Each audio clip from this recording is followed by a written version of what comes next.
मेरे साथ इस वक्त मौजूद हैं वार्ड नंबर 1 के प्रत्याशी अ, चुनकाई जी।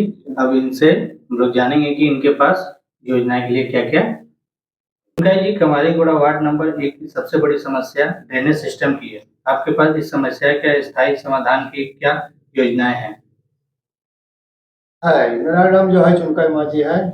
मैं चक्र नगर पंचायत के 1 नंबर वार्ड से खड़ा हूँ, है ना। और यहाँ का जो समस्या है, जैसे पहले ड्रेन की समस्या है। ड्रेन एक ऐसा चीज यहाँ बन गया है ना, कभी भी साफ सुथरा नहीं रहता है ना। और हम चाहते हैं कि जो है ये पहला काम है कि ड्रेन को जो है साफ सुथरा करवाएं। और साफ सुथरा इसलिए करवाएं कि आदमी जो है यहाँ, पब्लिक जो है यहाँ पर ठीक से अच्छा से स्वस्थ और शारीरिक स्वास्थ्य में रहे, ताकि इसको कोई बीमार बुखार ना हो। जैसे पहला हो गया है ना, जैसे भौगोलिक ये का डाला, ये भौगोलिक करवाई ढलान के अनुसार पक्की और ढकी नाली होना चाहिए। दूसरा क्या है कि नलिया का मुख्य नाले है ना जोड़कर, है ना, ताकि पानी बीच में ना रुके। तीसरा क्या, नालियों के नियमित सफाई के लिए एक स्थायी सफाई दस्ता तैनात करना। हम केवल नाली ही नहीं बनाएंगे, हम, है ना, जल निकासी का एक, है ना, सिस्टम विकसित करेंगे, जिसमें कि जो है यहाँ गंदा नाली ना बच के रहे, ना बच के रहे, और यहाँ पर जो कोई गंदगी ना फैले, है ना। गंद रूपी नदी और तालाबों में बढ़ता प्रदूषण के लिए आप एक वार्ड पार्षद के रूप में क्या कदम उठाना चाहेंगे? हाँ, जैसे गंद पे पानी के लिए नदी तालाब हमारे धरोहर है, इन्हें बचाने के लिए तीन तीन काम प्राथमिकता पर करूंगा। सबसे पहले गंदे पानी को, है ना, आउटलेट आउटलेट की सीधे नदी या तालाब में गिरने से रोकने के लिए सॉकपीट या फिल्ट्रेशन चेम्बर बनाऊंगा, है ना। तालाबों के चारों ओर घाटों का सुंदरीकरण और डस्टबिन की व्यवस्था होगी, ताकि लोग कूड़ा पानी या गंदगी चीजें उस डस्टबिन में मिले, और आदमी को नहाने के लिए इतना सुविधा हो, सुंदरीकरण हो, आने जाने वाला आदमी भी देखे कि नहीं, जो यहाँ 1 नंबर वार्ड में तालाब में या तो नदी में जो नहा रहे हैं या आदमी ये कर रहे हैं, उसका जो देखने से लोग लगे कि नहीं, इतना सुंदरीकरण बहुत अच्छा है। आगे बोलिए। नगर पंचायत बने कई साल हो गए हैं, लेकिन बुनियादी ढांचा अभी भी बहुत पिछड़ा है। आप ये पिछड़ेपन को सुधारने के लिए क्या करना चाहेंगे? देखिए, यहाँ किसी एक व्यक्ति पर उंगली उठाकर राजनीति नहीं की जाती है ना। यहाँ जो है हमारा इच्छा शक्ति और कभी दूरदर्शी का अभाव है।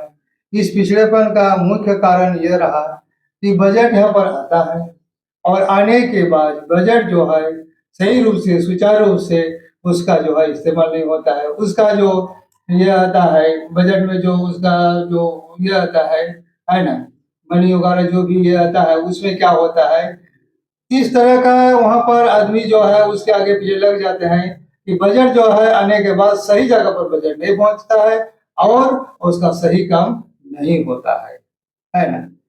मेरे प्रतिनिधि शायद चुनाव जीतने के लिए लड़ रहे हैं, लेकिन मैं वार्ड को संभालने के लिए लड़ रहा हूँ। मेरा विजन स्मार्ट और स्वच्छ वार्ड का है। मेरे पास एक वर्किंग कैलेंडर होगा, जिसमें साल के 12 महीनों का काम पहले से तय होगा। मैं केवल नेता ही नहीं, आपका एक सक्रिय प्रतिनिधि बनकर काम करूंगा, और डिजिटल माध्यम से व्हाट्सएप पर मैं जुड़ा रहूंगा। वार्ड नंबर 1 की जनता आपको ही क्यों चुने?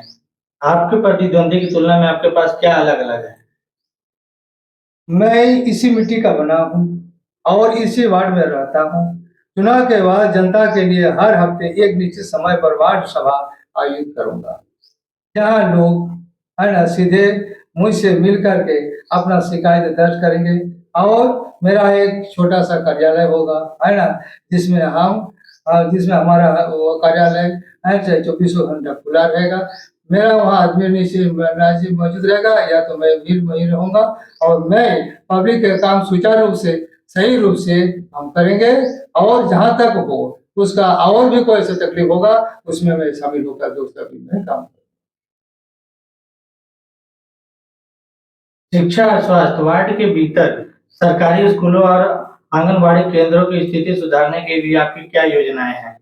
देखिए ये जो है, ये योजना जैसे शिक्षा और स्वास्थ्य, शिक्षा और स्वास्थ्य एक ऐसा मनुष्य के लिए, ये सारी शारीरिक और मानसिक और माने माने प्रोग्रेसिव के लिए ये बहुत बड़ा एक स्तर है, यह जरूरी है। जैसे शिक्षा, शिक्षा एक ऐसा चीज है, शिक्षा घर घर के घर घर में कम से कम सभी को होना चाहिए, बच्चे से लेकर बुढ़ापा तक ले। जैसे बुढ़ापा तो अभी जो शिक्षित हो गया उस सब जगह से, लेकिन अभी जो जनरेशन आ रहा है उसको बहुत अच्छी तरह से शिक्षा मिलना चाहिए। और यहाँ का हमारा जो स्कूल है ना, यहाँ पर बच्चे लोग ठीक से जा रहे हैं या नहीं जा रहे हैं, उसका थोड़ा सा देखभाल या निगरानी करना होगा। और हमारे स्कूल में जो गवर्नमेंट की ओर से आते हैं सुविधा के लिए, जैसे बच्चे को जो है मैंने पोषण, वो पोषण जो है अच्छा पोषण, स्वादिष्ट भोजन, स्वच्छ भोजन आ रहा है कि नहीं, और वहाँ जो भोजन का व्यवस्था किया हुआ है, वहाँ पर जो लोग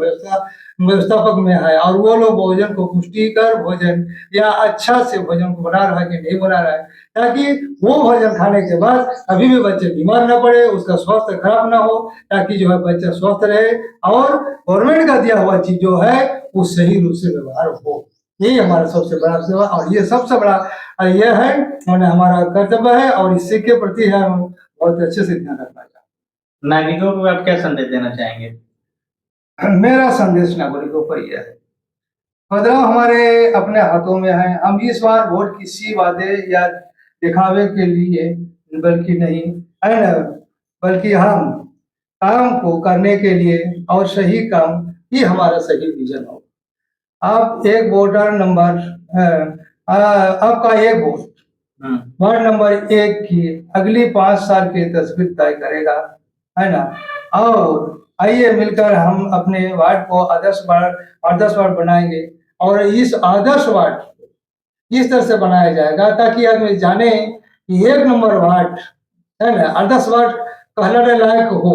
इसमें इस तरह से हम अपना काम करेंगे, जीतने के बाद हम इस तरह से अपना काम करेंगे ताकि यहाँ पर कहीं से बाहर का कोई ऑफिसर आए, जैसे सीओ वीडियो है ना, और भी जो नेता वगैरह से एमएलए जो आए, ताकि वो देख के नाम करे कि हाँ जो यहाँ का जो वार्ड मेंबर है वो जो यहाँ का जो है ये जो बनाया है वो बहुत सुंदर कर, बहुत अच्छा है और देखने लायक है, और वार्ड मेंबर जो है वो सही है।